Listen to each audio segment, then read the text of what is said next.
Hello everyone, and welcome to the City of Waterloo Committee of the Whole meeting for Monday, May 6th, 2019. Happy to see so many people from the community out to support me in my first time chairing a meeting here. Really appreciate it. Thank you to everybody. Starting out looking for disclosure of pecuniary interest and the general nature thereof. Seeing none. Looking for from our April meeting. Councillor Reith. Seconded by Councillor Hanmer. All those in favor? Approved. Delegations, presentations, and consent motions, seeing none. So we will move on to staff reports. We have the draft corporate climate change adaptation plan with a presentation from Robin McMullen.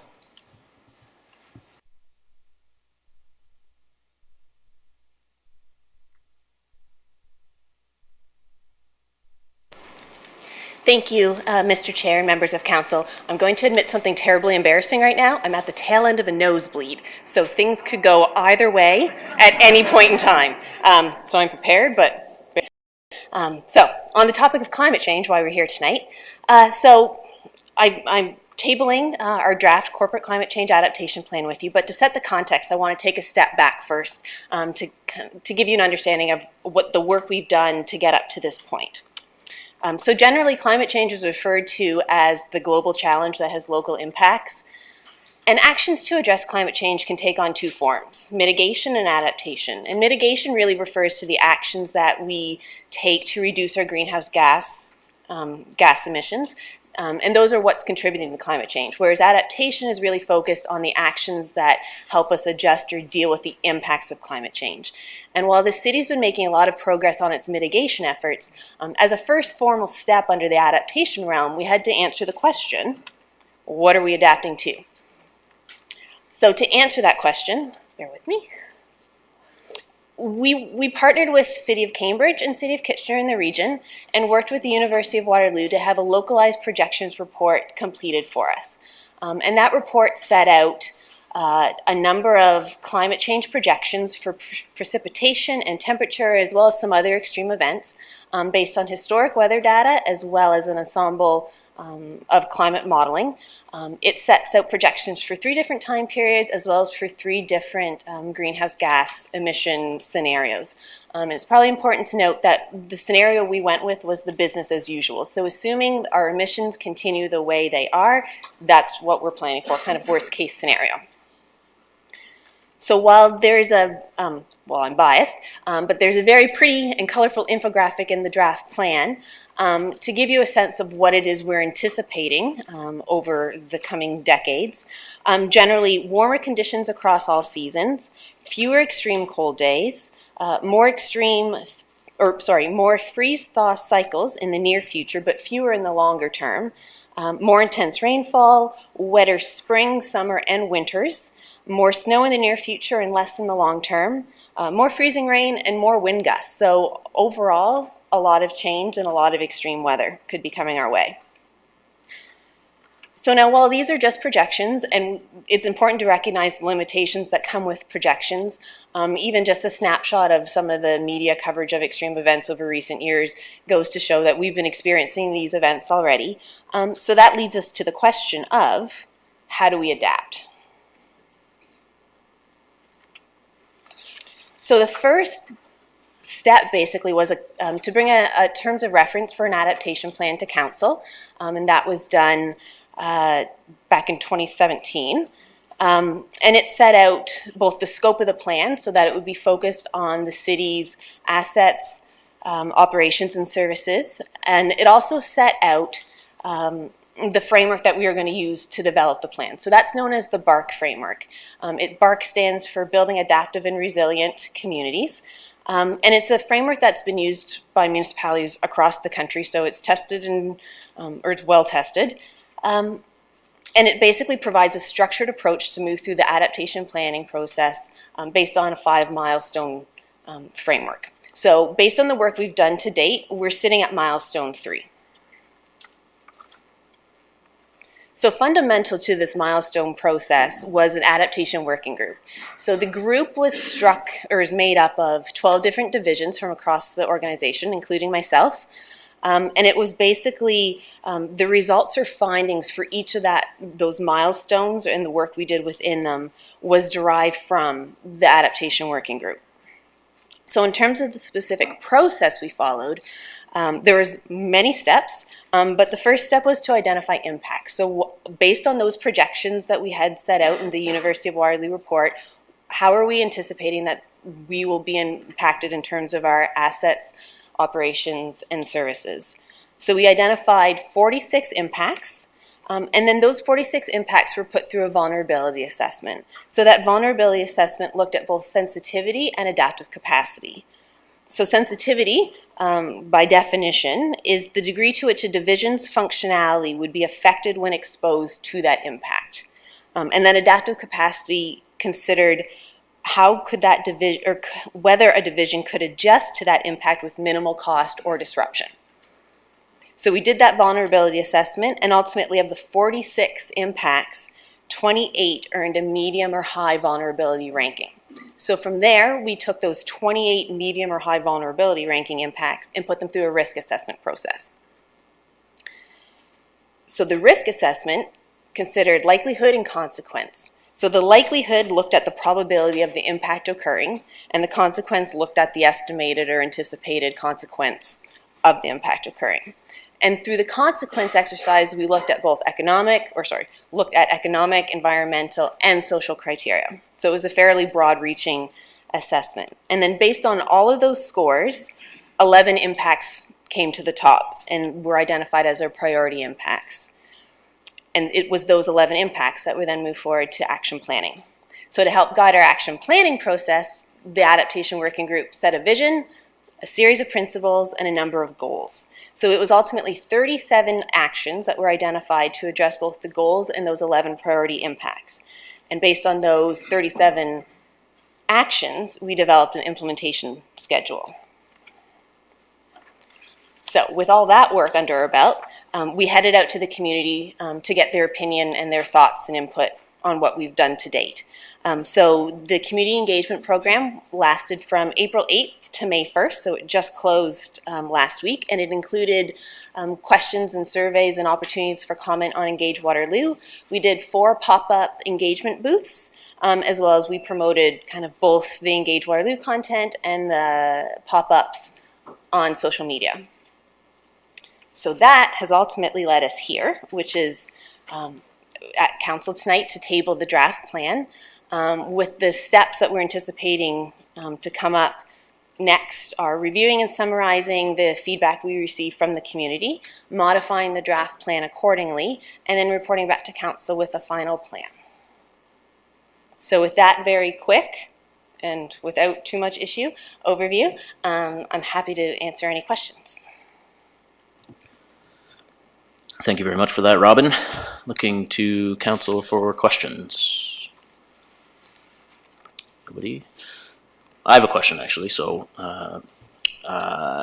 one of the things that I noticed as going through the report, or one of the things that I see as a significant potential problem when we talk about climate adaptation, is the possibility of climate refugees. And there are some estimates that globally there's going to be between 25 million and 1 billion climate refugees around the world. And I think this speaks to a lot of the conversations that we've had during our strategic planning session around equity, inclusion, and diversity within the community.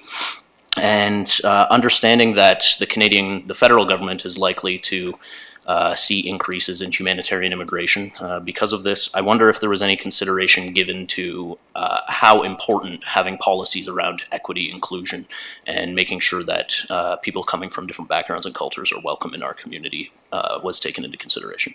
That certainly was a topic of discussion, especially early on in the workshops that we had with the adaptation working group, just figuring out what are the impacts, and the climate refugee the increase of likely climate refugees was considered a potential impact. Ultimately, where it came out was because the plan is scoped to the mandate of the city.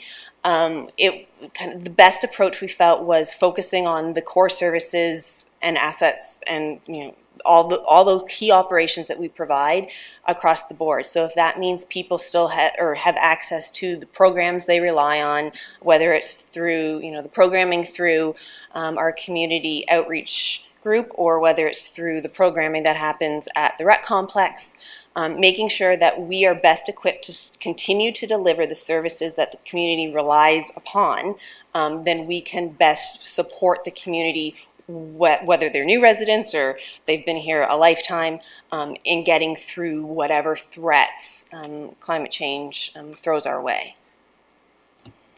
Perfect. Appreciate that. And I think, as I said, this has been a big focus of our strategic planning. And I think it really speaks to how the importance of equity, inclusion, and diversity being embedded into corporate plans across the board. So with that, thank you very much. The report was very detailed, and I'll look to somebody to motion to receive this as information. Councillor Freeman, second by Councillor Vasic. All those in favor? That's approved. And staff reports on the administration of corporate policies, administrative monetary penalties system, prepared by Julie. There is no presentation here. Does council have any questions about this part of the staff report? Seeing none, look for a motion to receive that, or to approve the policies. Mayor Jaworski, second Councillor Hanmer. All those in favor? That's passed. And the next staff report is corporate policies related to the administrative monetary penalties system. There is no presentation, but I understand that Mr. Turner has remarks and an alternative staff recommendation. So I'll pass that along to Mr. Turner. Yes. Thank you, Chair Bodley. This report, just by way of background, this report is here as promised after the meeting on April 8th when Council endorsed staff's plan to implement the AMPS program. We said we'd be coming back with the corporate policies that are required for compliance with legislation. So when the packet was distributed last week, we received, Susan Smith and I from Legal Services received a couple of inquiries from members of Council starting on Thursday. And based on those inquiries, we've seen fit to make what we believe are very minor revisions to the policies that were distributed in the packet. And just in the interest of time, if I could very briefly describe what those changes are. It's my understanding that that the Deputy Clerk has provided members of Council with a piece of information that describes the revised policies, but just to be clear, I'll provide just a general overview. The policy to prevent political interference was amended to indicate that in the event that it's inappropriate for the Director of Municipal Enforcement Services to receive a complaint regarding the program or any particular decision made by the program, then that complaint would be received by the Commissioner of Community Services and dealt with it accordingly through his or her discretion. The Conflict of Interest and Code of Conduct policy was amended to recognize that all training involving screenings and hearings officer and staff related to the program will include the subject of implicit bias.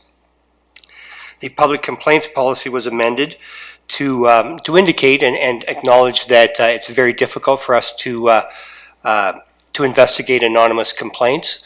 However, if there are general comments that are received regarding the program, and if they're received, including if they're received anonymously, staff will track them and consider the comments in terms of our continuous improvement approach to updating the program if and when it's warranted. The other other question that I had received, which doesn't form part of the policy, but it was a general question, was knowing the volume of parking notices that are issued in the city, it's beyond members of council control to, as to whether or not they receive inquiries from the public and what do we do with those inquiries. What I would suggest is that that approach doesn't change. The current approach is that if members of council receive an inquiry, they will send it to staff and ask for staff to deal with it and attempt to resolve it. This policy is specifically related to situations where there might be interference with a decision that's already been made. But when it comes to receiving inquiries and asking staff to investigate it and deal with it appropriately, we'll certainly continue to do that. And actually, I believe that the AMPS program itself actually lends itself to a more, as we've said before, a more user-friendly and less intimidating approach with more tools to resolve it, which we believe is going to be more beneficial to the residents of the city versus the traditional provincial offences approach. I'm available for, Susan and I are available for any questions. Very good. Thank you, Mr. Turner, for those clarifications. Looking to council for any questions. Councillor Hammer.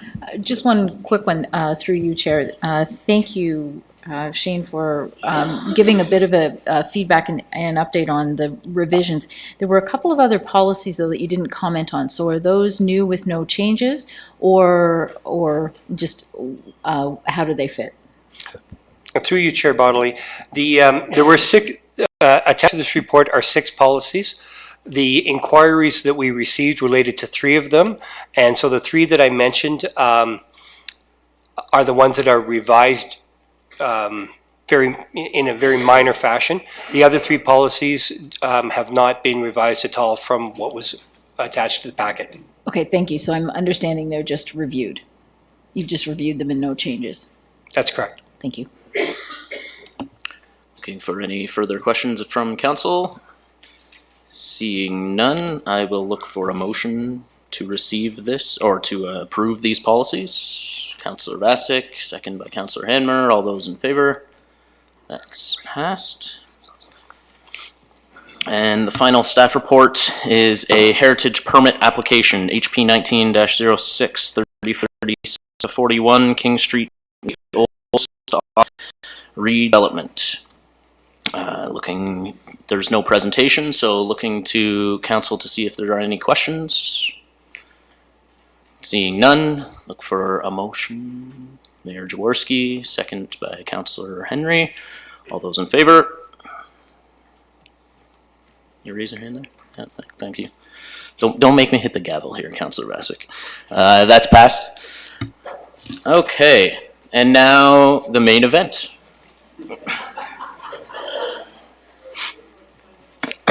This is a public meeting to consider 508 Beechwood Drive. There is a registry on the desk at the back of the chambers for those who wish to sign in. The planner, Wendy Fisher, will now give a brief overview of the application.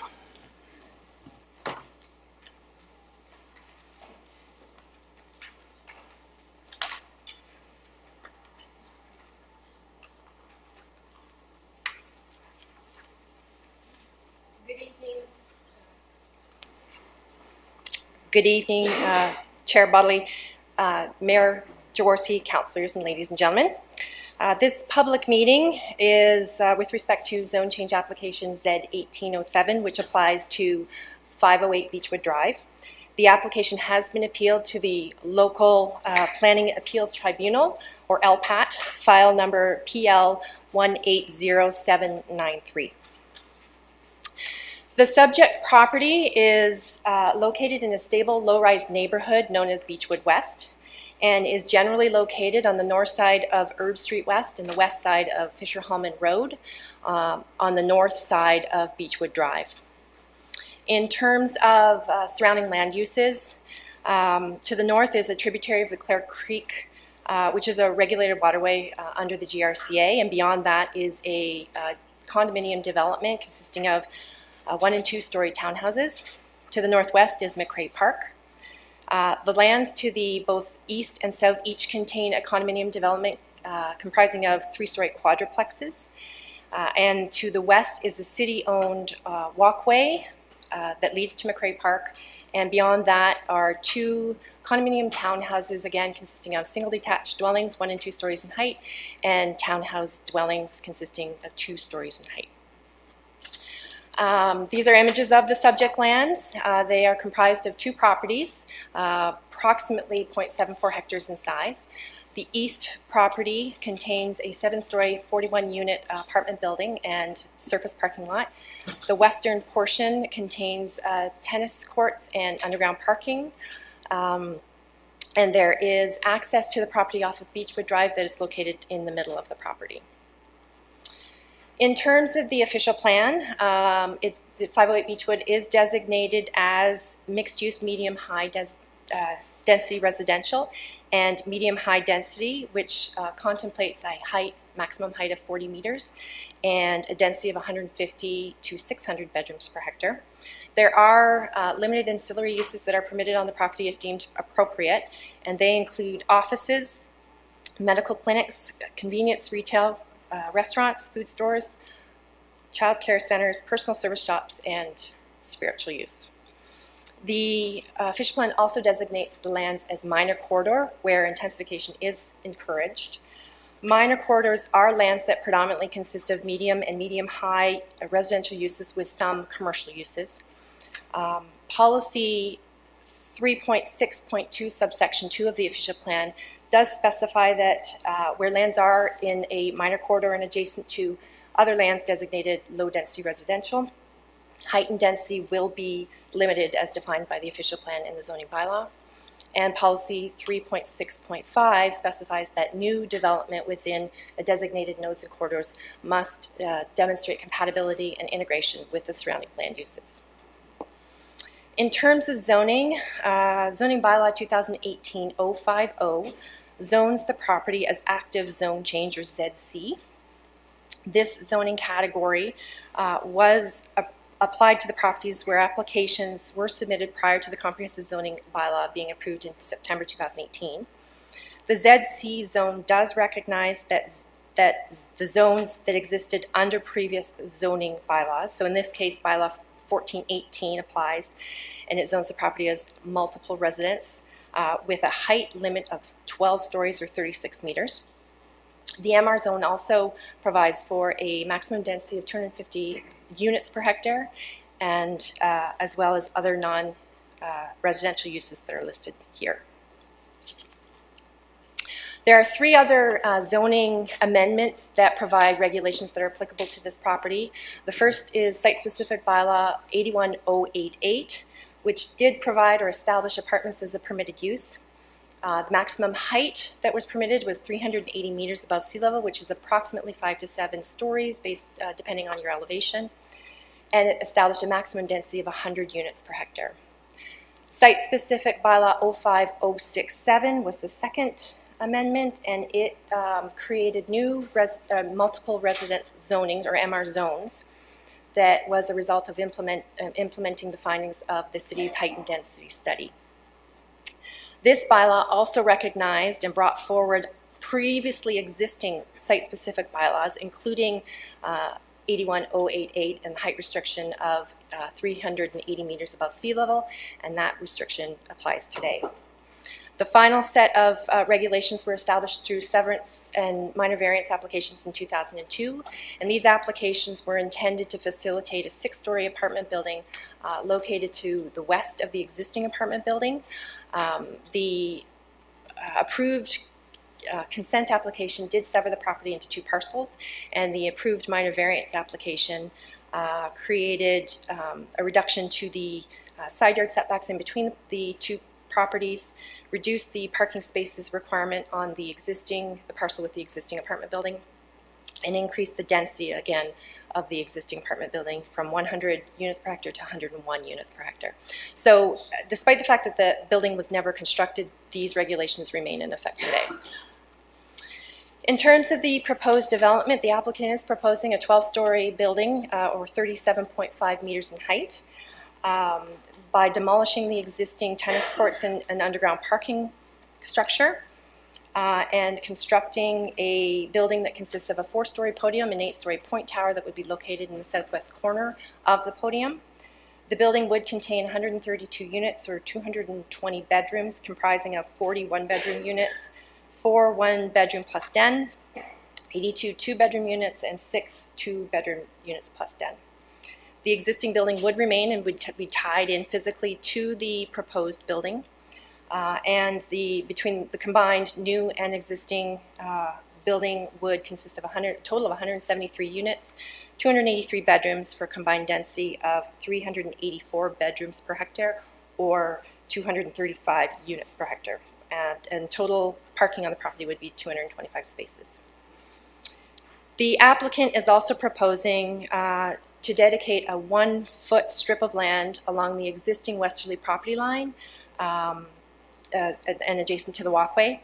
And this would effectively permit the 2 parcels to merge, thereby resulting in one single parcel. It's important to note that on September 13th, 2018, the applicant did make revisions to their original submission that are listed here before you on the slide. It included a reduction in the height by 2.3 meters, a change to the massing, a reduction in the number of units by 8, a reduction to the number of bedrooms by 23. Of course, the density accordingly was reduced, amenity areas were increased, parking was reduced by 8 spaces, and the yard setbacks were either increased or remained the same. Based on the revisions of the proposed development, the zone change application was also revised to increase the building height again from 380 meters above sea level to 40 meters to allow for the permitted density of 173 dwelling units, reduce the minimum front yard setback from 7.5 to 5 meters, reduce the westerly side yard setback from half the height of the building, in this case would be 18.75 meters and in no case less than 3 meters, to 3 meters. Reduce the minimum rear yard setback from half the height of the building and in no case less than 7.5 to 7.5 meters. Reduce the minimum amenity area from 50 square meters per unit to 3 square meters for the first bedroom and 2 square meters for each additional bedroom. Reduce the parking rate from 1.5 to 1.3 spaces per unit, and then add permitted uses to align with those that are recommended through the residential mixed use zone under bylaw 2018-050. A number of other recommendations or amendments had been requested as part of the original submission. They've been removed since the passing of the comprehensive zoning bylaw. And then following that, on September 17th, the applicants did appeal their application to LPAT. So I'll briefly just go through a few of the amendments that they are requesting. First one is the land uses. These are a list of the land uses that are afforded through the RMU 40 zone, and staff are recommending all of the uses that are in red before you. So all of the residential uses, as well as a limited use of a limited number of non-residential uses, including cafe, spiritual use, and childcare centers, as these are seen to serve a localized need. And these would be brought forward with appropriate parking standards in place. In terms of density, the applicant's requesting a maximum of 173 units or 384 bedrooms per hectare, and this is aligning with the density that's contemplated in the official plan, being 150 to 600 bedrooms per hectare. Also, in reviewing density, staff looked at the development opportunities on the westerly parcel, and based on our analysis, the image on the bottom left shows the built form of 5 stories. And again, this was based on a number of assumptions that are noted in the staff report, and that the applicant's modified floor plan was applied to that building framework, built form, and staff determined that a density of 332 bedrooms per hectare could be potentially achieved. So really the intent is that staff do recognize that redevelopment on this site is appropriate and that some intensification is also appropriate. It's just a matter of making sure that the built form is both compatible and integrates with the neighborhood. In terms of building height and massing, again, the request was for 40 meters and 12 stories. We looked at how this area had developed over time from a planning perspective, the 380 meters above sea level, where it originated, and the fact that it's still applicable today. We also looked at the official plan and urban design considerations, that intensification is to be compatible and integrate with the neighborhood, that buildings are to be designed and massed by providing a sense of transition when adjacent to low-rise density areas, that tall buildings, which are typically 4 stories in height or greater, need to have a human scale and that the building can't overpower the street. And then other elements such as step backs to, again, to try and help address that transitioning. And finally, policy 3.4.3 of the official plan, which does allow council the ability to regulate density at a lesser amount than stipulated in the official plan based on context-sensitive and site considerations. So the full analysis of this is in the report. Staff conclude that the 40 meters, 12-story height is not appropriate at this location, and it's more appropriate for a mid-rise building with 20 meters or 6 stories that would integrate better with the neighborhood. In addition to this, staff are recommending 2-story townhouses to be incorporated into the podium, as well as a 3-story step back to help try and coordinate the residential streetscape and provide a bit more diversification in terms of the type of units that are being brought forward and create that human scale. In terms of the setbacks, staff are recommending minimum front yard setback of 6 meters, which is a bit less than what the applicant is requesting.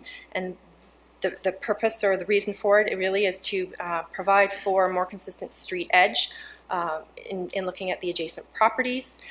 It also it respects the city's urban design guidelines, which call for an enhanced landscape.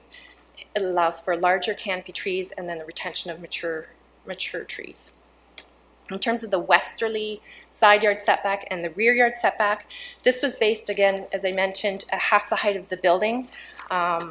This approach was taken to prevent sites from being overbuilt and to ensure that they can function. In this case, given the low-rise character of the surrounding neighborhoods, half the height of the building seems like it's still an appropriate approach to these setbacks. Based on staff's recommendation of the 20 meters, this would account for a 10-meter side and rear yard setback. And again, in terms of the side yard, there is a 3-meter walkway that exists today, so taking that into account, we are supportive of a side yard setback of 7.2 meters. Again, that provides for an ability to retain a lot of the mature trees that are out there and provide for an enhanced buffer along the side yard. In terms of the rear yard, again, we are supportive of that 10-meter setback to align with the environmental buffers, which I'll touch on in a moment. And then finally, the easterly side yard setback of 14 meters, which is to align with the existing apartment building. In terms of parking and amenity areas, staff are recommending the regulations that have been brought forward as part of the comprehensive zoning bylaw, which includes a parking rate of 1.1 parking spaces per dwelling unit, 0.1 for visitor parking and 0.6 for bicycle parking. And then again, the amenity space of 3 square meters for the first bedroom and 2 square meters for each additional bedroom. Just a few other other planning considerations that I wanted to bring to your attention tonight. The environmental buffers, the applicant has agreed to establish a 15-meter no development buffer and a 10-meter no touch buffer. The 15-meter no development buffer, staff are recommending that be zoned open space to provide for its long-term protection. And the 10-meter no touch buffer, we are recommending that it remain in a naturalized state, which would be secured through site plan. The land conveyance that's been requested by the applicant. I have noted in the report that the city is not obligated to accept that land conveyance and should only consider it if it reflects the public interests and represents good planning and good urban design. And finally, traffic, noise, and shadow studies, shadow impacts have all been addressed as part of the zoning applications. A traffic brief was completed, and it did conclude that there are no road improvements required. Noise also was assessed with the stationary noise study, and it was determined again that all of the noise levels would be at or below ministry standards, so no mitigation is required. And shadow impacts have also been addressed through a study as well as a revised study that was provided from the applicant. And again, while there are some shadows that are anticipated, they do meet the city's urban design guidelines. So in conclusion, having reviewed the application as well as the number of submissions that have been received on this application, Planning Division recommends refusal of the application this evening in that it is not consistent or does not conform to provincial, regional, and the city's official plan policies. The development is not considered context sensitive, not consistent with the neighborhood character, and is not consistent with the city's urban design guidelines. As previously noted, planning staff is recommending an alternative zoning bylaw amendment, which is contained in Appendix A, and essentially it is recommending that the lands be rezoned from residential mixed use 20 or RMU 20 and conservation, which would allow for a maximum density of 450 bedrooms per hectare and a maximum height of 20 meters and 6 stories. Subject to a number of site-specific provisions, which I have highlighted for you this evening and are listed there. In addition to the alternative bylaw, staff are also recommending that the staff report be forwarded on to LPAT, along with any submissions received by the city from interested parties, and that council authorize the city solicitor to retain outside legal counsel and appropriate staff in order to attend any LPAT hearings to resolve the matter. And this concludes my presentation. I'd be happy to answer any questions. Excellent. Thank you very much there, Wendy. Very thorough. I will look to council for any questions of Wendy.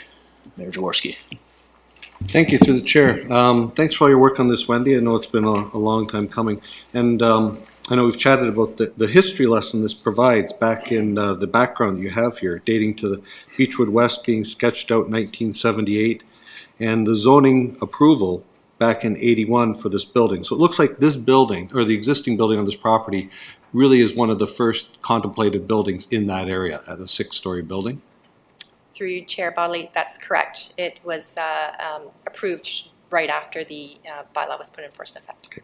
And that at that point it was the 380 meters above sea level, refers to the Rumelhart Hill on the west side of Waterloo. Is that right? That's correct. Okay, so the contemplation even back then is that we're looking for, even though it was deeper into the neighborhood than what we would do today, it seems to be that it would be consistent. Even back then they were thinking of 6 stories or the Rumelhart Hill height.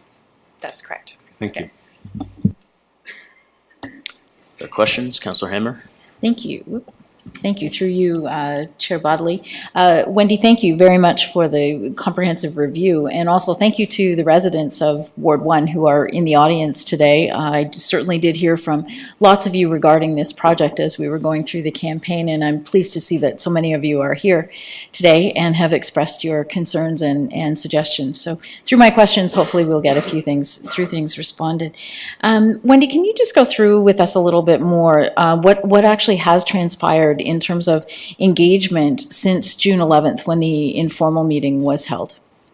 Through you, Chair Bodley, a few sort of, I would say, major milestones have occurred.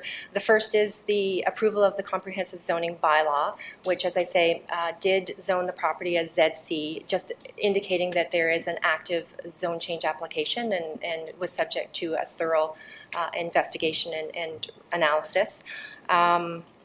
The other piece is that the applicant did revise their application as well as the development concept on September 13th. And the other milestone I would say is that, again, the applicant appealed the application on September 17th. Okay. Thank you. Yeah, I continue. I have another question. Perfect. Since the approval of the new comprehensive zoning bylaw, and there are zoning amendments associated with this request, and also with what council's or staff's putting forward, just clarification on why these are relevant, and are they relevant, and do they need to continue with the amendments? Through you, Chair Bodley, the zoning bylaw amendment remains relevant today. I think that the official plan, as I noted, contains a number of transitional requirements. It contains the opportunity and requirements to ensure compatibility and integration into the neighborhood. Mm-hmm. All of these things require or suggest that an analysis of any height that goes above and beyond that 380 meters above sea level is warranted. And again, the comprehensive zoning bylaw did bring forward a zone on that particular property of ZC, and it did bring also forward all of the site-specific bylaws associated with it. So it still means, as I say, that that height limit of 380 meters above sea level continues to remain in effect, and therefore anything brought forward at this point above and beyond that would require an amendment. An amendment.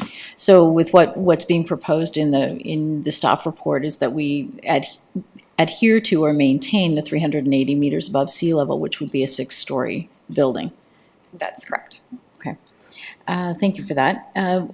We've heard lots of concerns from residents about noise and the increased traffic or congestion.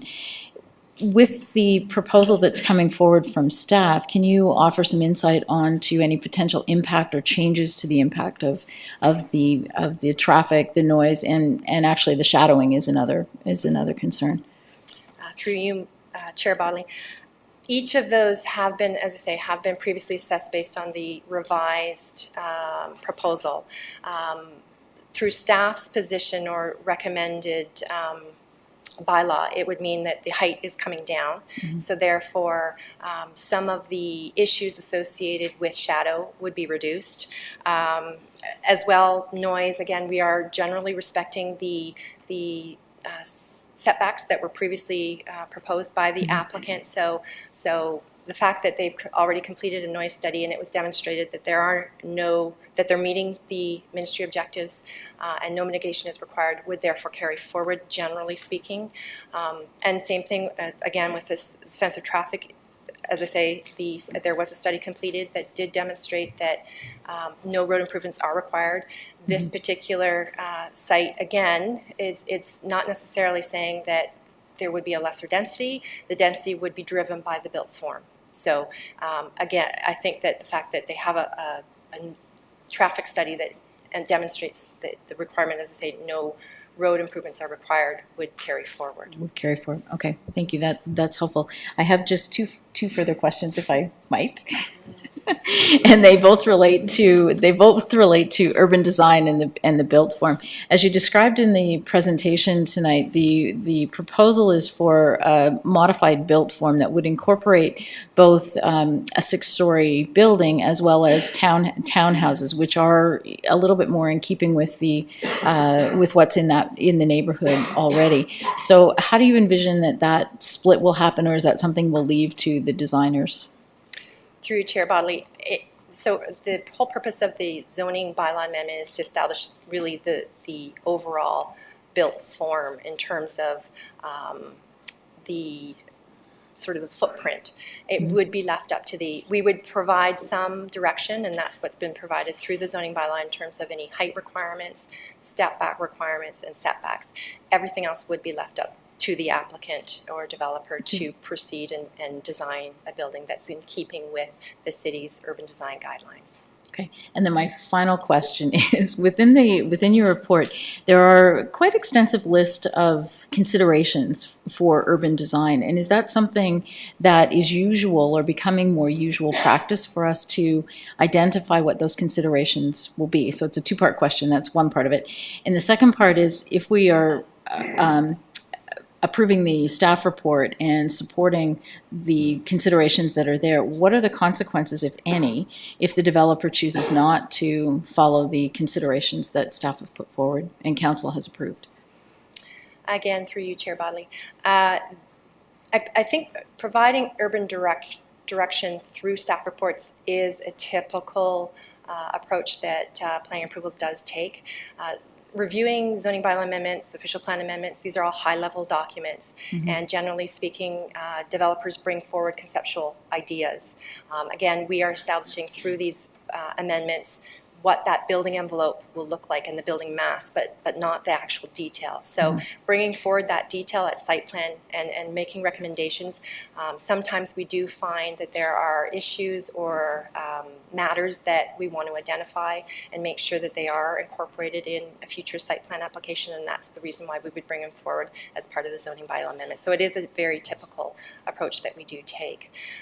The consequences, All site plan applications must conform to the city's official plan and zoning, and must meet the city's urban design guidelines to the satisfaction of the city. So unless these items are met, then the site plan would not be approved. Okay, thank you. It helps to clarify that it's the link between the stage that we're at right now and then a potential site plan when it comes forward.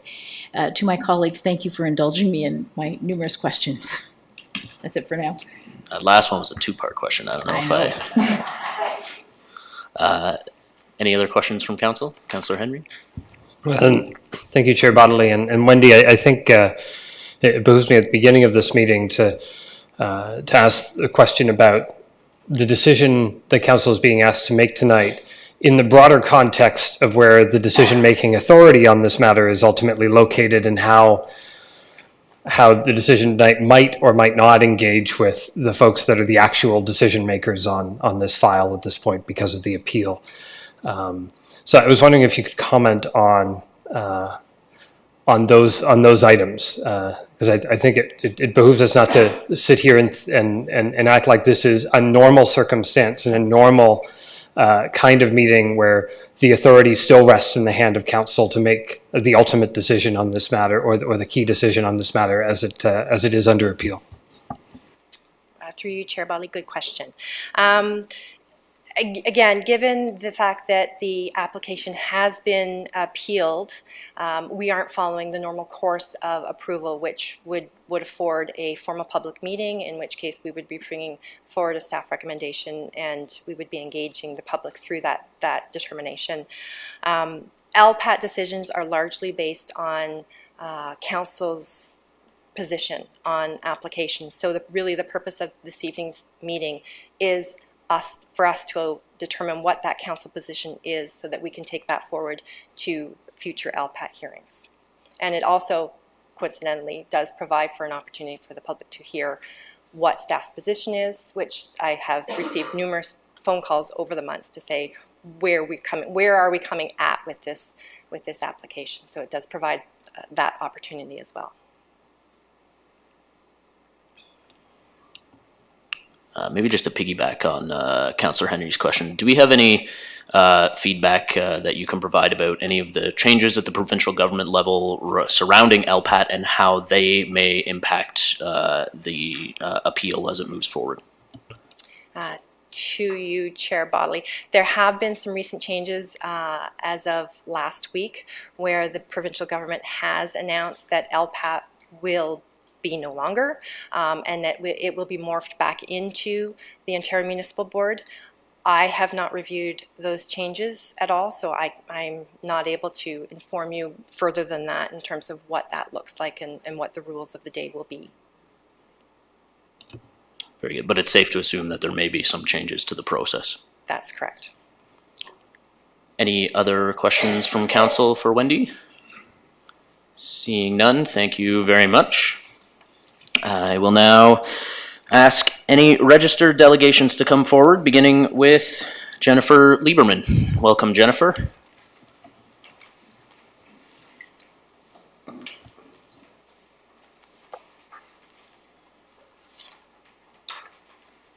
Good evening.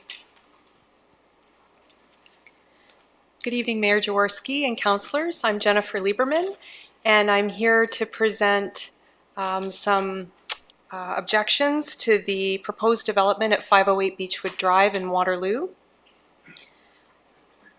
I represent the neighboring residents of this property at the addresses noted on this slide. I'll start with a very brief history of the development at this property for the benefit of the new councillors unfamiliar with the situation.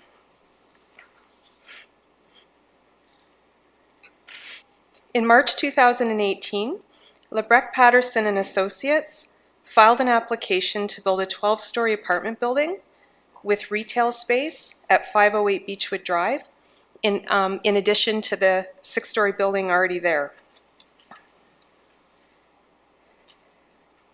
The application requested many amendments to current bylaws and proposed a design and scope counter to a neighborhood of 30+ years of age. Residents in the vicinity were shocked. Last June, I presented to Council objections to the plan, many of which are the same as what I will share this evening. Tonight we're here because the developer made a revised submission in September. However, it was not a material improvement over the first. It still entails a design and scope that will not fit with the community.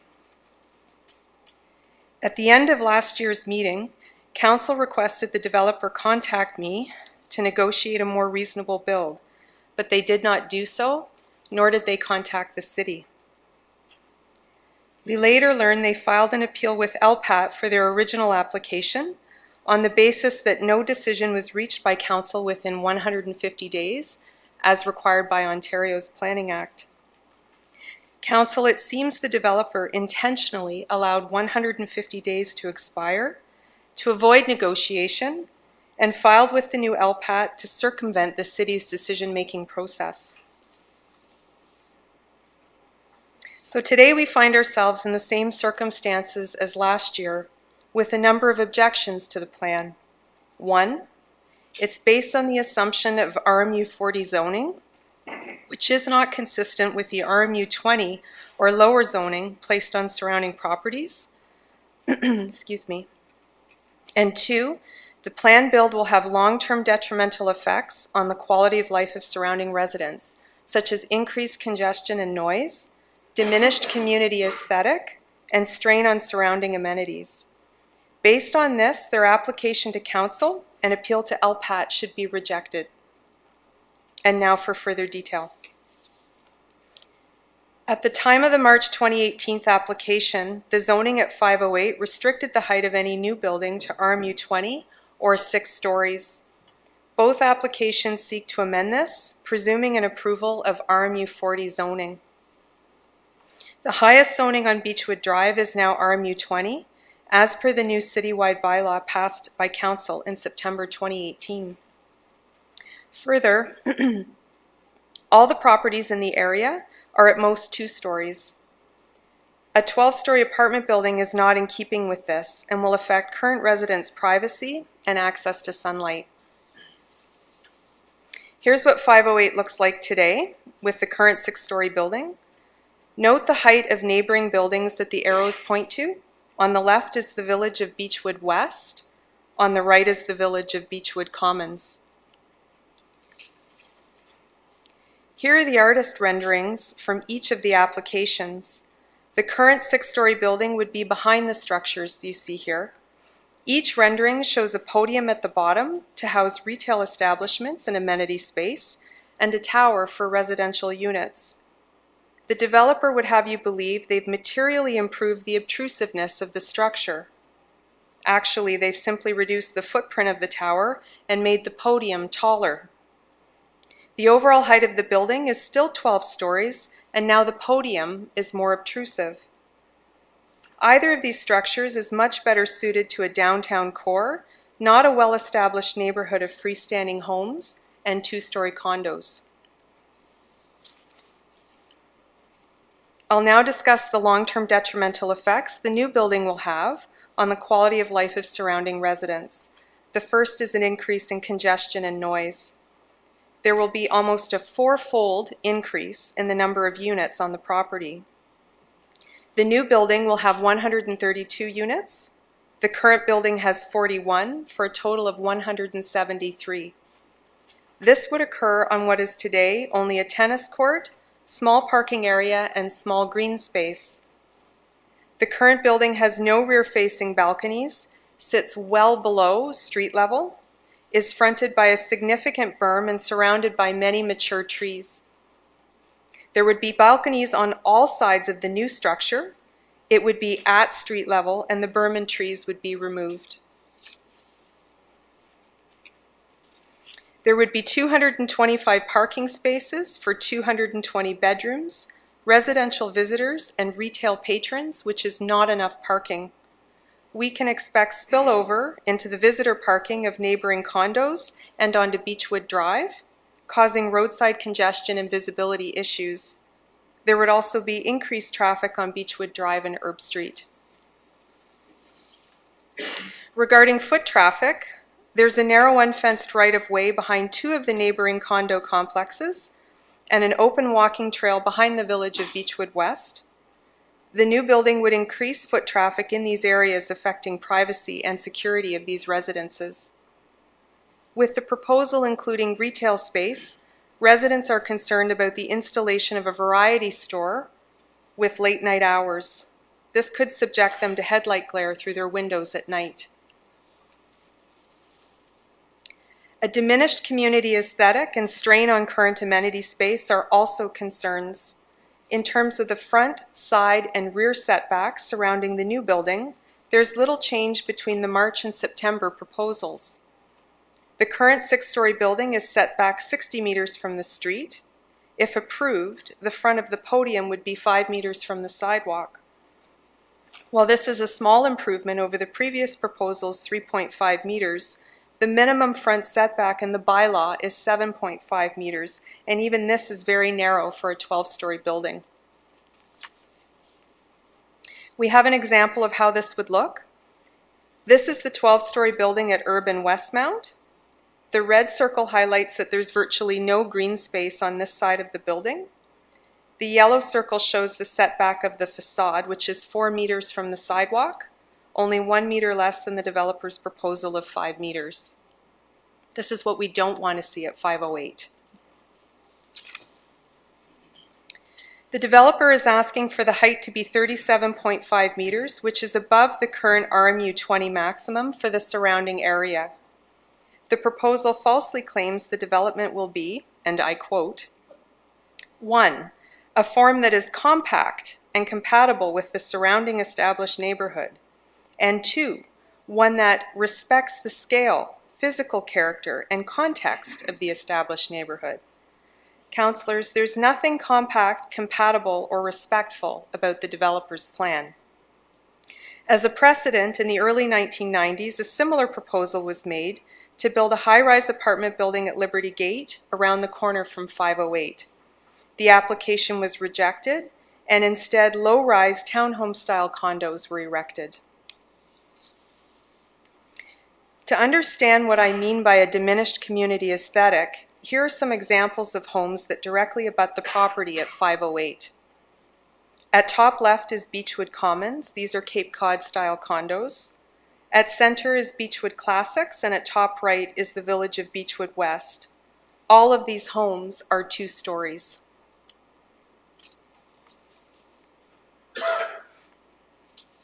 The current building on the property has many antennae on the roof, which are an eyesore. Neighbors are concerned about additional height if antennae are installed on the roof of the new building.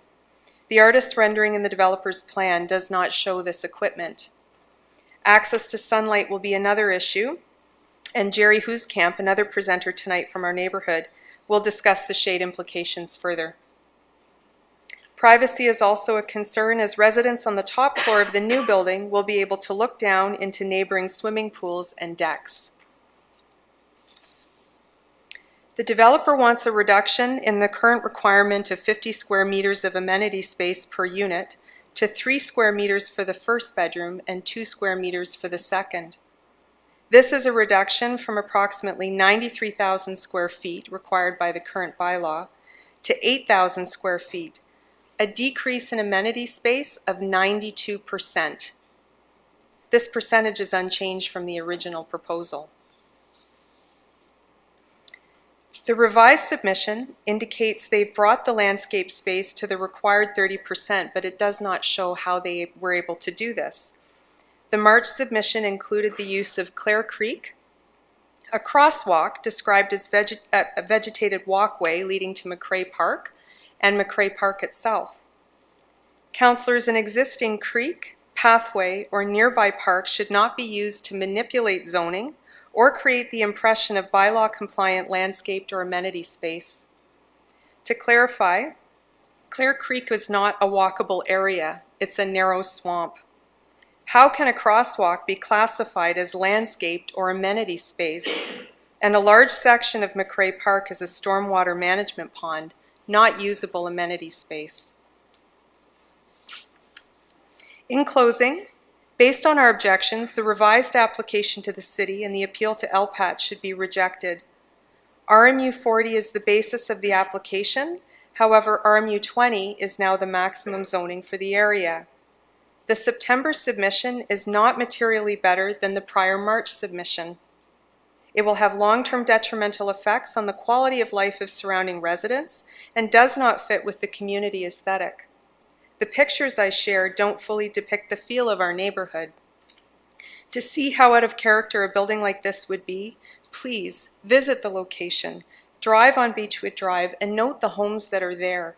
I think you'll see there's a huge disconnect between the proposal and the neighborhood. Thank you, Mayor and Council.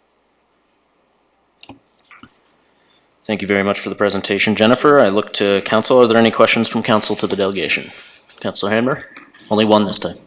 Only one this time. Well, it depends on Jennifer's response to my question. There could be some additional questions that come, but through you, Chair Bodley. Jennifer, thank you very much for your thorough presentation and for the fact that you are representing a number of the homeowners. We really appreciate that consolidated approach. I appreciate the comments that you've made around the applicant's proposal. What's before council tonight, though, is the staff report.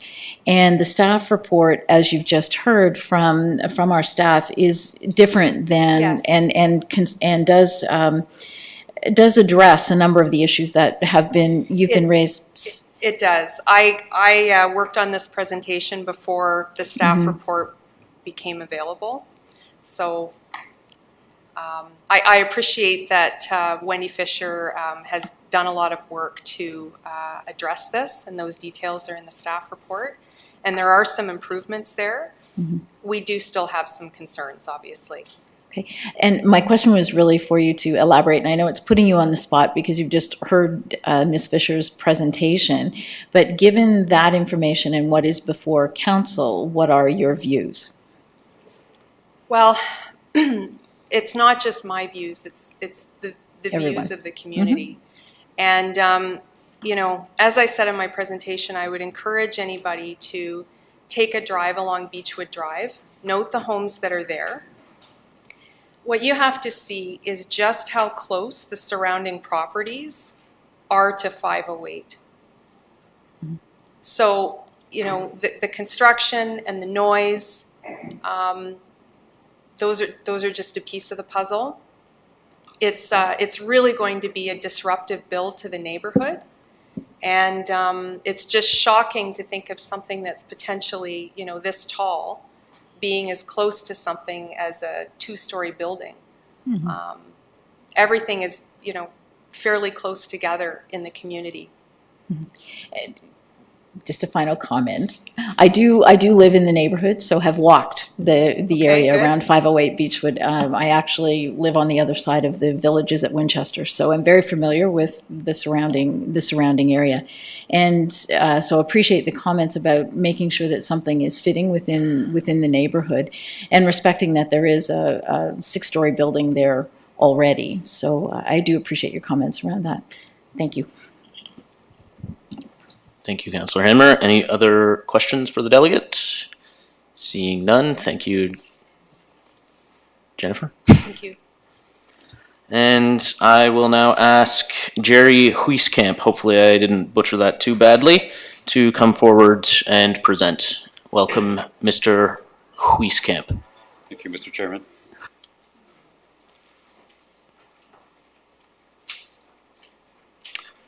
My name is Jerry Huiskamp, and good evening, Mayor Jaworski, Mr. Chairman, and councillors. I also represent the condominiums on your chart. I am here tonight to talk about LPAT and only LPAT, and I am caught by surprise by the news that LPAT is changing. So my comments tonight are based on the fact of the LPAT Act of 2017 and the LPAT Appeal Guide itself. LPAT is our main constraint and should be our focus. The planning report before council tonight contains recommendations. Those recommendations are planning decisions. Council may decide on those planning decisions tonight. That would be planning. there appears to be an understanding from some councillors that LPAT will make a pronouncement on council's wishes or on the LaBreche amendments. That would be a planning decision. However, LPAT will not make planning decisions. LPAT will make a process decision or a governance decision, if you will. They will not be deciding on the merits of the case or proposal itself, and that is what I want to talk about tonight. And now for the detail. Why focus on LPAT? Council asked for feedback on LaBreche Patterson's zoning bylaw amendment application. We believe there's an inconsistency between the feedback Council is asking for in order to forward to LPAT and what we believe LPAT will accept and will need to make a process decision on the appeal lodged by LaBreche. We do not believe that LPAT will accept an appeal on the basis that LaBreche's zoning bylaw amendment application is consistent with an official plan, which LaBreche is arguing in its own application, since the LPAT process does not allow a consistency argument. Tonight, we want to show that LPAT will want feedback solely on the question of whether existing multiple layers of zoning that apply to 508 are inconsistent with Waterloo's official plan, which is what LaBreche is also arguing in its application. We want LPAT to hear the message, and from you, and only this message, that Council's decisions were in fact consistent within its own and higher level plans, and how Council allowed consistent development towards reduced intensification in the Beechwood corridor for the last 60 years. Now, how does LPAT make decisions? Tribunal hearings will consider only if the decision or non-decision made by local councils are in accordance with the municipality's official plan. It will not examine the entire application from scratch, nor will LPAT make planning decisions, unlike its predecessor, the OMB. According to the LPAT Act of 2017, Section 38(1), and the LPAT Appeal Guide, LPAT will make a decision based on one and only one criteria. And I quote, whether the decision or failure to make a decision was inconsistent, and I repeat that, was inconsistent with a policy statement issued under subsection 3(1) of the Planning Act. In other words, LPAT will decide whether Council was inconsistent with its own local or higher level planning documents. They will ask whether the existing parts of the zoning bylaw that would be affected by LaBreche's proposed zoning bylaw amendment fail to conform to the city's official planning rules. The LPAT test itself. Notice that the test is asked in the negative. Failed to make a decision. Failed to conform. The onus is on proving inconsistency and not consistency. In other words, the tribunal will answer a simple yes or no legal test to the negative formulation. If LPAT determines Waterloo Council failed to meet the test as LaBreche is advocating, that tribunal will refer the matter back to Council to reconsider its decision. If it finds the city decision to be consistent, it will reject the LaBreche appeal, and the 508 Beechwood ZC zoning stands. In this section, we want to show that the history of 508 Beechwood points to decreasing intensification. To do that, we need to understand the history of 508 Beechwood. In the years preceding the City of Waterloo's own planning review, all levels of government redeveloped their land development policy plans, starting with the province and working down. One of the goals was land use intensification. When it was Waterloo's turn, the city had the arduous task of a major overhaul of its own plans. In so doing, with limited resources, it appeared the city ran over the allotted time of about 150 days from the start of the original proposal. On September 17, 2018, 4 days after receiving LaBreche's revised submission, LaBreche did file that appeal to LPAT based on a lack of decision of the city within the time frame prescribed by the Planning Act. We questioned the appropriateness of LaBreche substantially revising its zoning amendment application, then appealing 4 days later on the basis of lack of decision. Later, they revised the reason, likely based on their understanding of the LPAT process at that time, to indicating the existing bylaws in effect on 508 were inconsistent with the initial zoning recommendations of 508. Well, what was the 508 zoning? MR12 was officially the designation for decades. Bylaw 1418 came into effect in the 1960s. Over time, the following bylaws came into effect as a direct result of how the Beechwood area was being developed. And these are the same bylaws that Wendy mentioned earlier, 1981, again in 2002, and in 2005. Taken together, these bylaws reduced maximum height, reduced maximum number of stories, increased parking spaces, and reduced maximum number of units. Setbacks were increased, and further bedroom restrictions were imposed. Green space and amenity requirements were also developed. Taken together, the bylaws reflected the city's desire to reduce, not increase intensification. So, let's see the result of this desire. At the time of the original March 2018 application, the whole Beechwood Drive corridor was either zoned for residential houses or, in the case of the townhome condos on the south side of Beechwood, MR6 or the proposed MRU 20. Those on the north side and Liberty Gate complex on the south side were MR 12 or the proposed MRU 40. A short 6 months later, we see years of public consultation resulted in the zoning on the north side of Beechwood Drive and Liberty Gate complex on the south side changing from RMU 40 to RMU 20. So there was no RMU 40 left except for what was on 508 at that time. The zoning is consistent with not only the other zoning for townhome-style condos on Beechwood Drive, but also consistent with RMU 20 maximum zoning on Erb Street itself. Given that the whole Beechwood Drive corridor is now zoned RMU 20 or less, it would seem reasonable 508 would be assigned a zoning consistent with this. One must ask what the spirit of the new zoning law is to make things consistent across the whole of this corridor, or to have this one patch of land zoned in a manner completely out of character with the surrounding area. Furthermore, as mentioned, Clause 343 of both the old and new official plan gives the city latitude and control over developments, which may be detrimental to existing neighborhoods. This can be referred to as the city's notwithstanding clause. Indeed, the city's use of the notwithstanding clause, the aforementioned bylaws and the neighboring R8 zonings, reflect the city's move over 60 years to reduce and control intensification in our neighborhood, not increase it. One needs to ask which party is being consistent here. Which party is being inconsistent here? My apologies. To have the developer indicate that 60 years of decreasing intensification along the Beechwood corridor proves the bylaws do not conform to the official plan is ludicrous. It's the RMU 40 designation that has not kept up with the increasing intensification.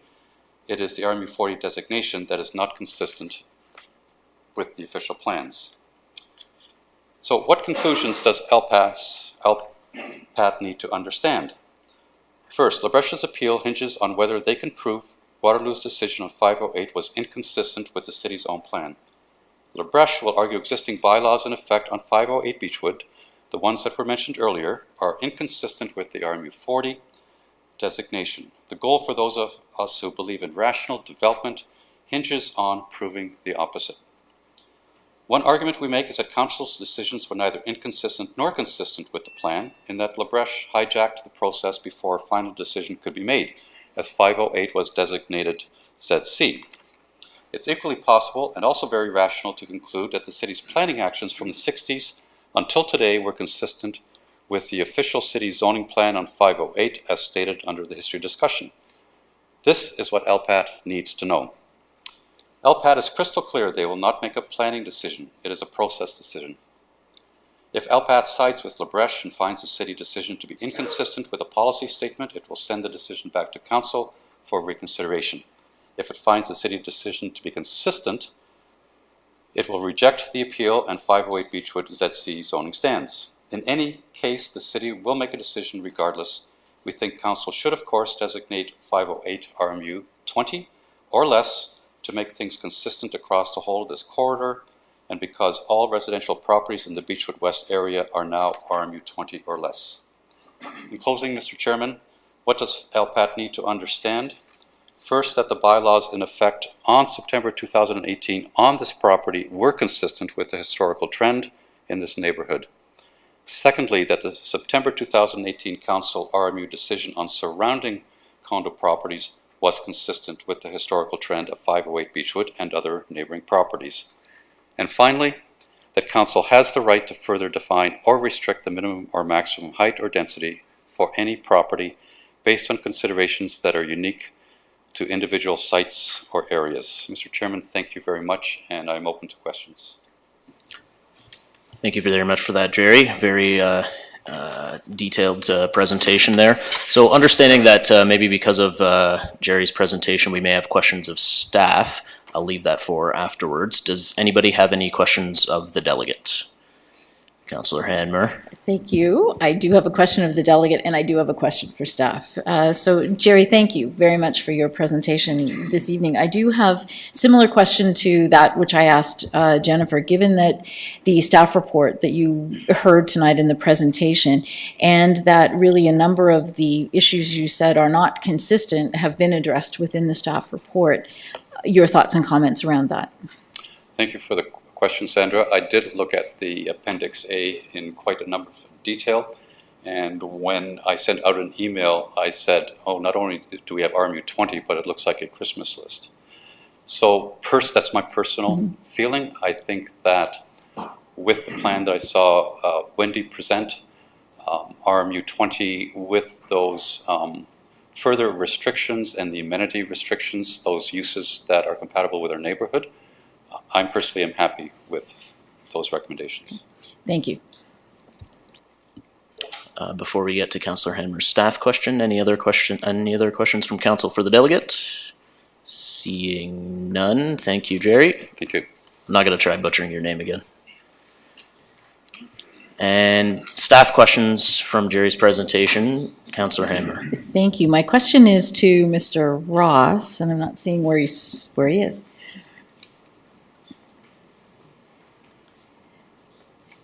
Thank you. And since the presentation we just heard was around the LPAT process, can you please just remind us what the LPAT process is and what we need to be mindful of? Sure. Thank you. Yes, Councillor Hanmer, through Chair Bodley. This is a weird animal. It isn't a statutory public meeting, but it is meant to walk like a duck. And it is in our interest to have council weigh in at this time. Yes, the matter is before the LPAT, and our material is due next week.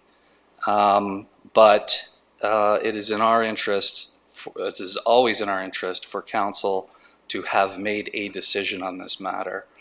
Through the comprehensive zoning bylaw, the ZC zone was ascribed. That was just to recognize the fact that there was an application in, and that application did predate the comprehensive zoning bylaw, and that's a fairly important point. So both internal and external legal counsel in this matter have reviewed Mr. Hiskamp's presentation, and we are both recommending this step. This will be the only indication really of council that will be before the board. The LPAT is still doing planning law despite the submissions. The submissions were largely accurate, but the decision of council needs to be consistent with the provincial policy statement. That's why Section 3 was referenced, and our official plan. So there are some matters for the LPAT to consider, and the delegation was correct in that this matter could very well end up back at this council. And then after that point, there's a further ability to have a second appeal, and that second hearing is really like a traditional OMB hearing. And just to address Mr. Ford's changes to the legislation, really they're focused on eliminating these first steps in the process. He's keeping the LPAT name if they go through. He's keeping the LPAT name, but this sort of front-loaded process where we provide copious documents. So yes, we are in the process, but it is interesting to note that one other person objecting to having this meeting is the developer. You know, he wants as little democracy as possible at this point in the process. So I think it's up to us to make a decision. I'd also like to say that council itself wanted transparency to this. It was council that wanted us to reach out to the neighborhood, and were it not for this meeting, then appeal decisions are often made in camera, as you know. So. Thank you for that clarification, and I think you've reiterated a number of key points for council, that it is important for this council to be open and transparent and to be able to have opportunities for input, and that's certainly something we've been able to do tonight, so thank you. Thank you for that. Any other questions of staff regarding Jerry's presentation? Seeing none, so we will move on to our final registered delegation, which is Charlotte and Henrik Nosgaard. If you could come to the podium, please. Thank you. Thank you. Thank you very much for allowing us to be here tonight to voice our concerns around this proposed development. I think you'll see in our slides there's a lot of consistency in the concerns that are being voiced by the people who live in that community. So first of all, I'd like to move on to the issue of the height. And the height around the 4-story podium and the 8-story tower, and also the shifting of the RMU 20 status to RMU 40. That is a significant shift. First of all, when I went through your policy documents, I went to see whether or not does that development comply with the various guidelines that you use as council to make decisions around developments. And one of them I found, it said, in preparing or reviewing planning studies or in reviewing development applications or on-site plans for the region or the area municipalities, we need to ensure that the urban area is planned and developed in a manner that supports the planned community structures. In fact, this community does consist of 2-story townhouses, condos, and single-family homes, with the exception of the existing 7-story building on 508 Beechwood. And all of those other buildings surrounding this particular part of land conform with RMU 20. In addition, I'd like to say it does not respect the scale, physical character, and context of established neighborhoods in the areas where re-urbanization occurs. Again, I will reiterate the size of the buildings surrounding this particular plot of land. They're 2-story condos or townhomes, and they're single-family homes.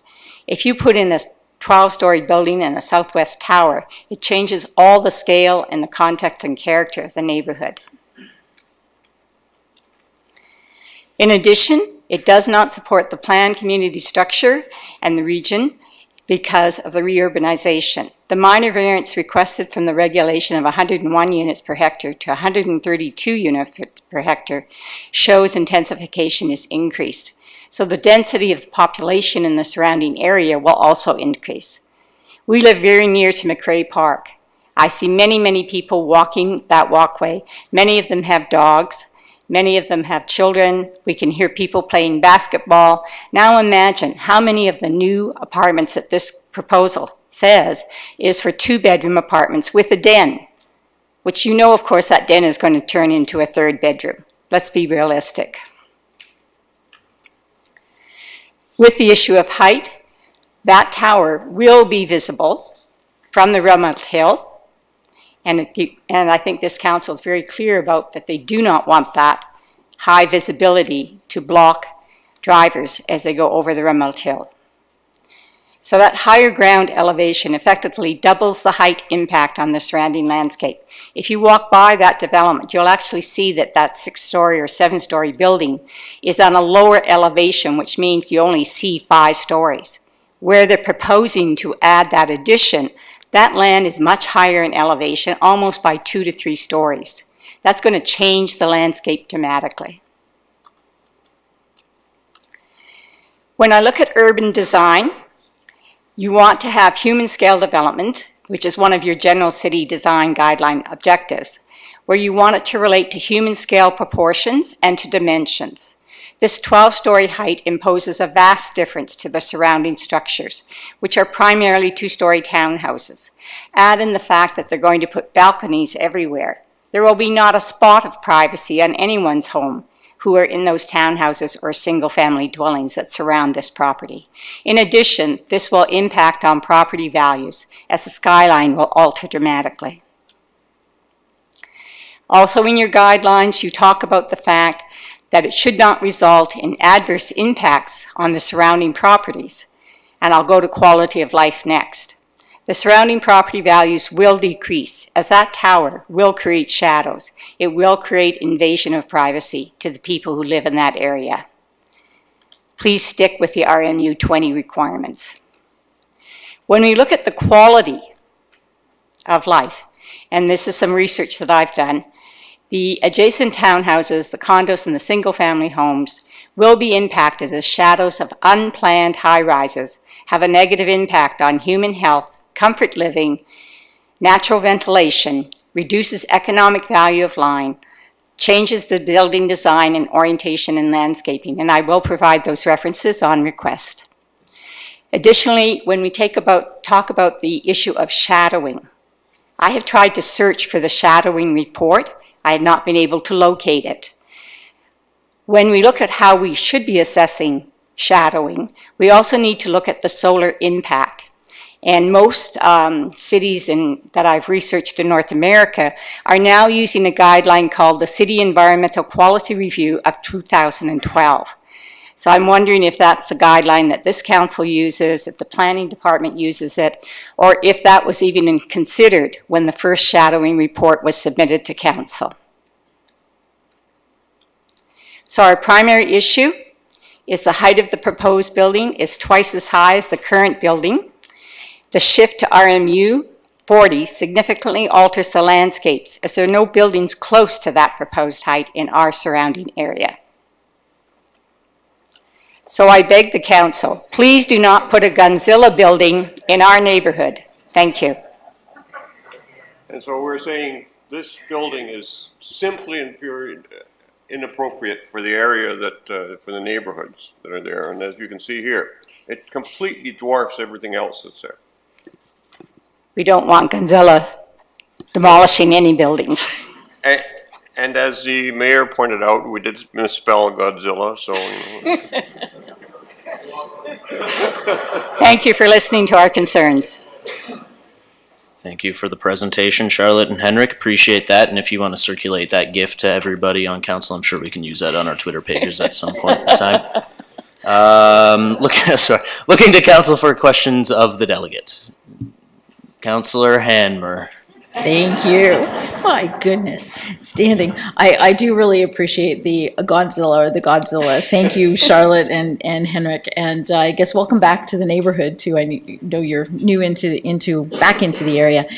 I will ask the question that I've asked of the other delegates. Given the staff report and what we heard tonight, and your issues around height, the urban density, those two things seem to have been addressed. Can you just comment on that? And I appreciate, Charlotte, the quality of life issues may not have been, and I would like to suggest perhaps that be followed up with Wendy's nodding her head. Yes. I'm sure she'd be interested in following that up with you. Yeah, I think that Wendy did a very good job of identifying the concerns that the residents who live in this area are talking about.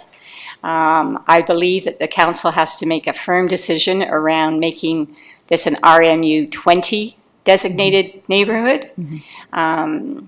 When you look at all of the specifications around RMU 40, this could be disastrous for many more communities than just our own. So I really want you to consider that designation. The shadowing and the health benefits, the research has been done. When you look at shadowing and solar impact, there's a big difference when you have to consider all those other factors that I talked about. For example, wind and shadows, and some of the corporations surrounding that area have swimming pools. Well, maybe they will not have sunshine with their swimming pools if a 12-story building is built there. So those are some of my concerns, and I will forward the information to Wendy. Thank you. Any other questions for the delegate? Seeing none, thank you very much. Appreciate that. And that is it for all registered delegations. However, is there anyone else present tonight who wishes to speak to this application? Yes, sir. Just come on up to the podium and please provide your name and municipality of residence for the record, and you will have up to 5 minutes to speak. Thank you. My name is Bill Goss. I live at 11435 Winchester Drive. And it just occurred to me as I was sitting listening to and watching the presentation of the staff report, and when there's so I need some help with this presentation. When there's a column of staff recommendations beside the developers, does that mean that the city is recommending redevelopment of this property? And depending on the answer, I ask why. That's it for my presentation. Appreciate that, and I will look to council to see if they have any questions for the delegate, or perhaps would like to ask the delegate's question to staff. Through you, Chair, I would be appreciate if staff could respond to the delegate's question, which is what's the zoning that we, or what's the development that we are planning on that space? Are we rebuilding it? Sorry, are there any questions of the delegate first? Thank you, Mayor Jaworski. No questions, so thank you, Bill, appreciate that, and looks like Councillor Hanmer will take up your question with staff. Wendy, over to you, please. Through you, Chair Bodley. Every site in the city of Waterloo has zoning on it, and every site can have the development or redevelopment potential.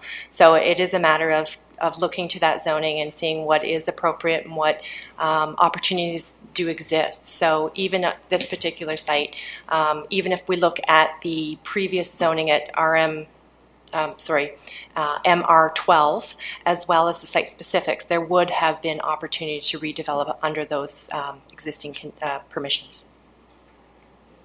And then a follow-on, Wendy. So with the review and the analysis that you've done, the staff report is containing continuing on with a RM20, which would be a 6-story building. Is that correct? That is correct. Okay. Thank you.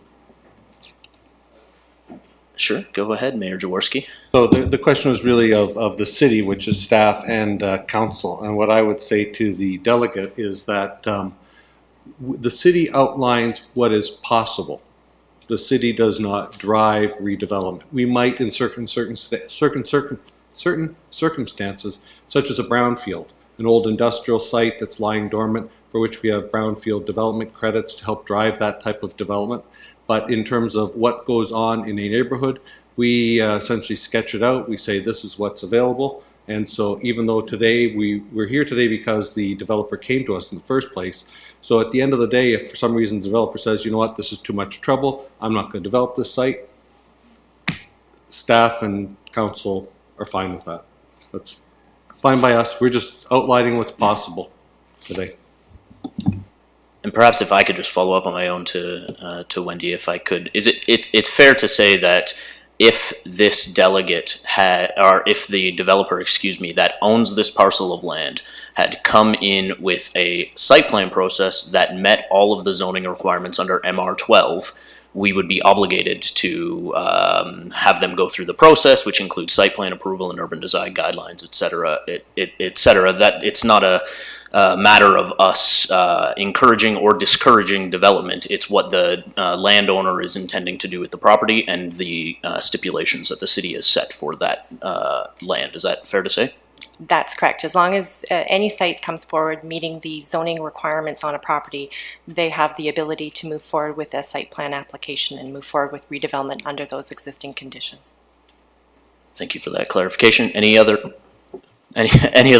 questions? No, seeing none. And I will ask if there is anyone else present tonight who wishes to speak to this application. Sure. Please come to the podium, provide your name and municipality of residence for the record, and again, you'll have up to 5 minutes to speak. My name is Chris Dedina. I live at unit number 1, 492 Beechwood. Just seeking a little clarification from the gentleman from the, I take it you're from the legal department, right? We based all our presentations. So, excuse me, just for a second. Yeah, under this, under the formal public meeting, you are only able to have a presentation, so you can present, you're not allowed to ask direct I'm questions to sorry. staff. So you can present and ask and put forward a question, and somebody around the horseshoe here may well take up your cause. But your only abilities today are to make a presentation Sure. to council. So my presentation will be in the form of a question then, and then staff can respond to it. I'm just, the comment was made, and I guess it took most of us by surprise about the LPAT process being changed. And apparently this just came through last week. So how does this affect the process for this particular application? Is there a grandfathering in of the present process? Is there a time frame for when it flips back to what I think I was hearing is the old OMB process? So there's just some confusion in my own mind as to how this works. So if somebody could maybe provide some clarification, that would be great.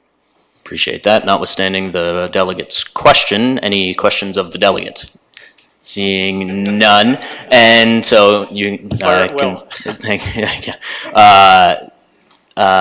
So I will leave that. My understanding of the process, to your point, and perhaps to streamline this a little bit, is that we do not know what the implication of this is going to be, and I just wanted to put that out on the public record, that things have changed. But Mr. Ross, if you do have any further information you'd like to provide, I'd be happy to hear it per my question earlier of staff.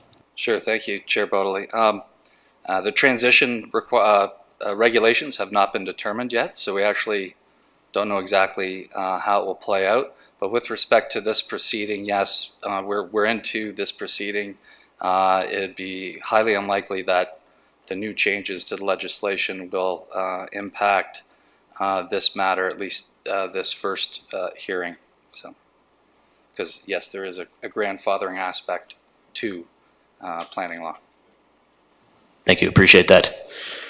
Okay, is there anyone else present tonight who wishes to speak to this application in the form of a presentation?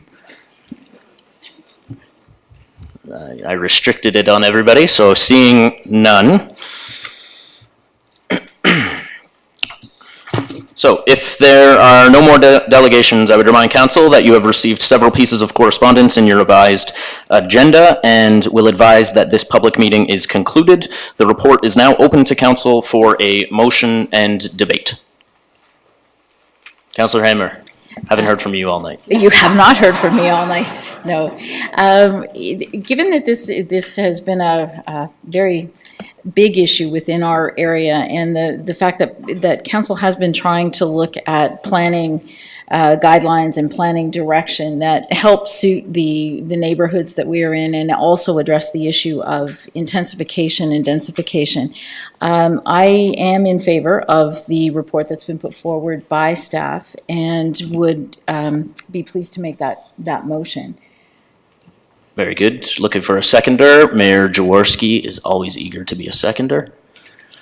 Any other comments from council regarding staff proposal? Go. Fire away. Okay. Happy to second this with Councillor Hanmar. I too live in the ward, very familiar with the building for the past 20 years.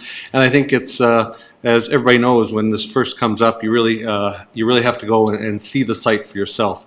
And when you drive by the site and even walk by the site all those times with the tennis courts giving you distance between the buildings, you kind of think that building's probably about 10 stories. And as somebody alluded to, I think Jennifer, that the maybe it's the height of the antennas that give it the extra oomph. But you know, what I see here, as was mentioned, the whole history of this site. You know, really what we're bringing in here today is modern day planning standards where, you know, we're doing like high at the corner, lower, proceeding into residential neighborhoods. And this one is deep in a residential neighborhood.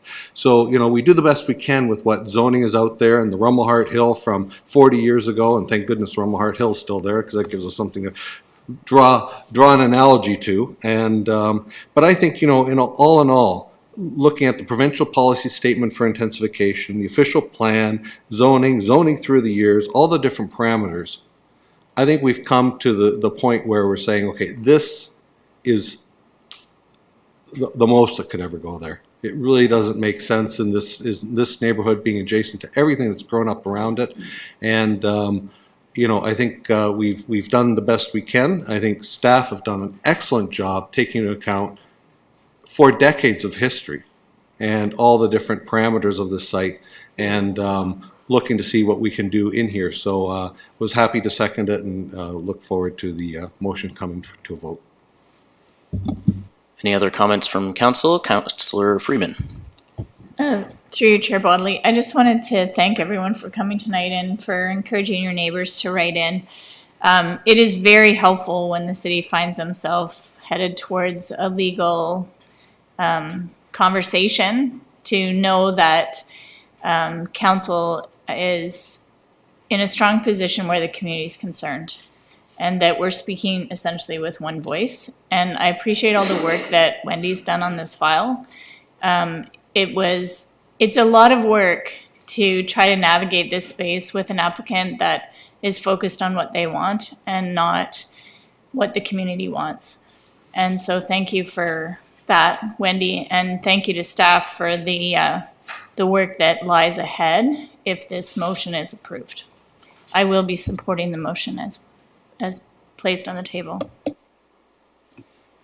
Thank you for that, Councillor Freeman. Any other comments from council? None. As the chair, I will use this as my opportunity to pontificate here.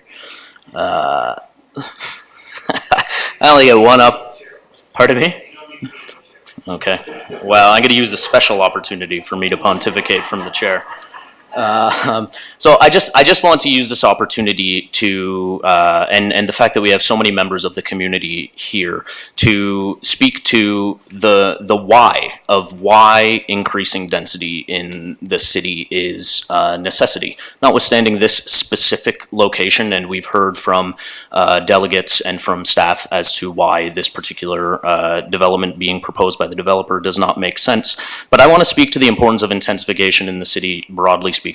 In general, Waterloo is an extraordinarily desirable place to be. We are estimating significant population growth forecasted, and us around the horseshoe here and planning staff, we need to make sure that we can accommodate this growth. There is growth occurring rapidly in the uptown core, but it cannot bear the entire weight of increased density. Intensification along transit corridors, areas that have active transportation infrastructure is extremely vital. Another comment that I receive from residents very frequently is with respect to the affordability of housing within the city of Waterloo. It's a significant concern, and one of the few tools that we have here at the city is to increase the supply of housing. And intensification in general is a way for us to increase the supply of housing, and maybe the only thing that we have to shift the supply-demand dynamics around the housing market in the city. And broadly speaking, there's significant environmental concerns surrounding urban sprawl. We cannot have urban sprawl within the city of Waterloo forever and ever. And so preserving our countryside line, protecting the rural-urban mix, by preventing that, it's crucial to reducing our dependency on the automobile, to help us achieve and reduce our greenhouse gas emission goals that we have set in the city, and to protect our drinking water source. So this proposal or revised proposal from staff actually does increase the density on the site versus the MR12 zoning, which I think is important. And I think it's just very important that we're having these conversations around why the city is having so many conversations around increasing density, because these are all exceptionally important to the survival long-term of the city. We heard about our climate adaptation plan earlier tonight, and this has to be part of that conversation. So pontification over, and I will look to a vote for council. All in favor of the staff recommendations? That's everybody. Thank you very much. And I want to take this time to thank Wendy and Joel for all their hard work on this extremely complex file. I want to take this opportunity to thank the citizens for their numerous correspondence and opinions. And frankly, we will see where this goes with respect to the LPAT process. And now typically at this point in time, I would allow everybody to leave, but I would ask in support of my first time chairing here, if we could all just stay seated for a few minutes. We just have two very short pieces of city business to take care of. And if everybody's moving around, it impacts the YouTube broadcast. So, consideration of notice of motion given at previous meeting, we have none. And I understand that Mayor Jaworski has a notice of motion. As a note to council, there will be no questions around this notice of motion. We are just tabling it for a future council meeting on Monday, May 13th. And with that, I will pass it to Mayor Jaworski. Thank you, Chair Bodley. As everybody knows, we're undergoing provincial regional reform review amongst many different things the province is doing. And as head of council, I had an opportunity for a private session with Ken Sealer and Michael Fenn to express my views in person. And citizens have had the opportunity at a public session to present their views in person and online. But it's really come to my attention that councillors, particularly at this council table, really have seemed to be left out. And so to give each of us a voice at City Council, I have this notice of motion, which is for consideration at our next meeting, which is on May 13th. Whereas the Ontario government is reviewing the governance, decision-making, and service delivery functions of 8 regional municipalities and Simcoe County, including Waterloo Region, and whereas among the options being considered is amalgamation or dissolution of the two-tier governance model, and whereas independent studies to date have referenced that amalgamation does not save money and actually decreases civic engagement, and whereas in the 2010 plebiscite that asks City of Waterloo citizens if they support the members of Kitchener and Waterloo councils engaging in discussions about the advantages and disadvantages of merging the cities of Kitchener and Waterloo, 2/3 of City of Waterloo voters said no.